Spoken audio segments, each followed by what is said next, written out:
Good evening.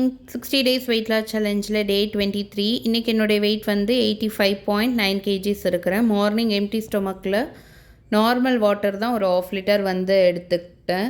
ஒரு 1/2 an hour வந்து அதை வந்து பொறுமையாக குடித்தேன். பிரேக்ஃபாஸ்ட்டுக்கு 10 o'clock ஒரு ஆப்பிள், ஒரு ஆரஞ்ச், அது கூட வந்து 2 பாயில்டு எக்ஸ் வந்து எடுத்துக்கிட்டேன். 11:30 ஸ்நாக்ஸ்க்கு வந்துட்டு மிக்ஸ்டு நட்ஸ் அண்ட் சீட்ஸ் வந்து எடுத்துக்கிட்டேன். இன்றைக்கி லஞ்சுக்கு வெஜ் மெனு தான்.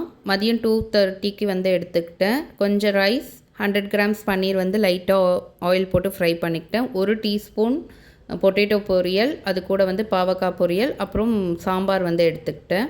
4 o'clock வந்து மோர் தான் குடித்தேன். அதுக்கு வந்து நெல்லிக்காய், மிளகு, ஜீரகம், கருவேப்பிலை, அது கூட வந்து தயிர் போட்டு மிக்ஸ் பண்ணி மோர் வந்து சாப்பிட்டேன். ஈவினிங் ஒரு ஃபங்க்ஷனுக்கு இன்வைட் பண்ணியிருந்தாங்க. அதை சுத்தமாக மறந்தாச்சு. ஒரு 9 o'clock தான் அங்கே போயிருந்தேன். சிக்கன் பிரியாணி தான் வந்து சாப்பிட்டேன். அவங்க போதும்னு சொல்கிறதுக்குள்ளே ரைஸ் ஃபுல்லாக வச்சுட்டாங்க. ஸோ நான் அதுக்கப்புறம் என் பையனோட அதை ஷேர் பண்ணி வந்து சாப்பிட்டு இன்றைக்கி டேவை சூப்பராக ஃபினிஷ் பண்ணியாச்சு. நாளைக்கு பார்க்கலாம்.